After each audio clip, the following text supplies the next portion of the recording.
लेकिन फिर भी उन्होंने हर बार उसके बेस्ट से बेस्ट वर्जन्स निकाले, क्योंकि वो अपने कॉम्पिटिटर खुद को ही मानते थे। वो जब बेस्ट काम कर रहे थे तब उनका कोई कॉम्पिटिटर था ही नहीं उस वक्त, लेकिन तब भी वो और बेस्ट बन रहे थे। मतलब जो कॉम्पिटिटर हो गए उनके दिमाग में आ रहा होगा कि यार ये तो हमें अचीव करने दो, फिर आप और बेस्ट करना। स्टीव जॉब्स का मानना था कि प्रोडक्ट को इतना ज़्यादा अच्छा दिखाने वाला बनाना चाहिए कि उसको यूज़ करने वालों को उससे प्यार हो जाए, उसकी डिज़ाइन से प्यार हो जाए। मतलब उनका ये मानना था कि फ़ोन उनके हाथ में हो, जो वो डिज़ाइन बना रहे हैं लोग यूज़ करें तो उसको चाटें, लोग उसकी डिज़ाइन को ना देखें, चाटें उसको। वो बुरी दिखने वाली चीज़ होती थी, जो भी जिसकी डिज़ाइन अच्छी नहीं है उसको अपने पास आने तक नहीं देते थे, चाहे मरना कबूल हो। ऐसा इसलिए बोल रहा हूँ क्योंकि 2009 में जब जॉब्स का लीवर ट्रांसप्लांट हुआ और उन्हें होश आया, तब उन्होंने अपने ऑक्सीजन मास्क को उतार कर तोड़ दिया और डॉक्टर से कहा कि उनको ये मास्क बिल्कुल भी पसंद नहीं है, इसकी डिज़ाइन मुझे बिल्कुल पसंद नहीं है, इसलिए मैंने इसको तोड़ दिया, और वो उसे नहीं पहनेंगे। जबकि उस टाइम अच्छे से बोल भी नहीं पा रहे थे, वो ऐसी कंडीशन थी उनकी। और उसी टाइम उन्होंने डॉक्टर से 5 अलग अलग डिज़ाइन के मास्क मंगवाए ताकि वो सबसे बेस्ट मास्क चूज कर सके। ये बात वॉल्टर आइजैक्सन के अकॉर्डिंग है। वैसे अब बात करते हैं स्टे हंग्री स्टे फुलिश के बारे में। 1985 में एप्पल कंपनी में हो रही राजनीति के कारण स्टीव जॉब्स को अपनी कंपनी छोड़नी पड़ी। ये एक सीन है मूवी के अंदर, जॉब्स मूवी है, उस मूवी में सीन है, मैं खुद लिटरली रो गया था उस सीन को देख कर। उतना इमोशनल सीन है।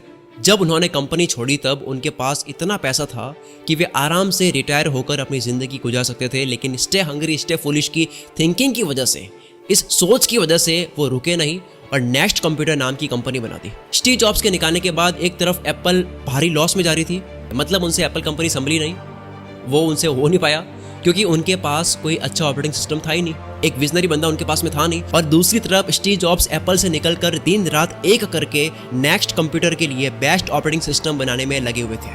और कुछ साल बाद एप्पल कंपनी ने स्टीव जॉब्स को नेक्स्ट को खरीदने का ऑफर किया और फाइनली 1996 में स्टीव जॉब्स नेक्स्ट कंपनी के साथ साथ एप्पल में वापस चले गए और दुनिया को एक के बाद एक प्रोडक्ट्स दिए। अब बात करते हैं इनोवेशन की।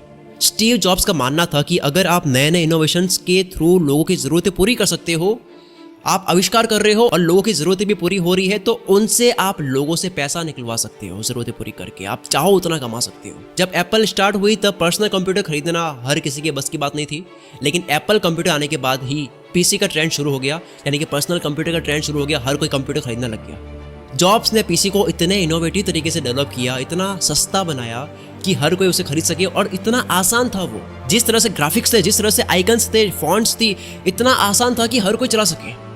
तो ये जो आसानी हुई है, ये जो हर कोई कंप्यूटर चला पा रहा है, उसमें स्टीव जॉब्स का भी हाथ है। जब लोग अपने साथ एक बड़ा सा वॉकमैन लेकर घूमते थे जिसमें मुश्किल से 10 सॉन्ग्स ही आते थे, उसी दौर में जॉब्स ने आईपॉड लॉन्च किया, जो दिखने में एक तो वॉकमैन से 5 गुना छोटा था और उसमें 1000 गाने तक आ जाते थे। मतलब वो लोगों के लिए एक मैजिक था। जब मार्केट में सीडी या डीवीडी का दौर चल रहा था, तब स्टीव जॉब्स ने आईट्यून्स लॉन्च किया और बड़े बड़े सिंगर्स के साथ में टाइप कर लिया ताकि लोग घर बैठे सॉन्ग्स को खरीद के डाउनलोड करके सुन सके। और आईफोन स्मार्टफोन के बारे में बात कर ही चुका हूँ मैं। स्टीव जॉब्स की नेक्स्ट टू इम्पॉसिबल को करने की सोच ने ही उन्हें सबसे महान एंटरप्रेन्योर बनाया है। कई लोगों का यह मानना है कि इनसे महान एंटरप्रेन्योर ना अब तक आया है और आगे शायद ही कोई ऐसा आएगा।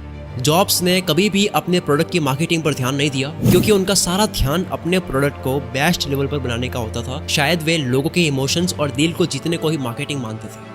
जिस तरह से स्टीव जॉब्स के बारे में आपने पढ़ा, आपको अच्छा लगा, आपको इंस्पिरेशन मिली, आप मुझसे इलॉन मस्क के बारे में सुनते हो, मार्क ज़करबर्ग के बारे में सुनते हो, विंसी अल्बर्ट आइंस्टाइन के बारे में सुनते हो, तो आपको इंस्पिरेशन मिलती है, आपको करेज मिलता है, आपको भी लगता है कि मुझे भी ज़िंदगी में कुछ बड़ा करना है। तो ऐसे ही अगर आपको 55 और महान लोगों के बारे में पढ़ना है, तो एक बुक है जो मैं आपको रिकमेंड करना चाहता हूँ, जिसका नाम है 55 जिद्दी महान लोग और उनका हद पार पागलपन।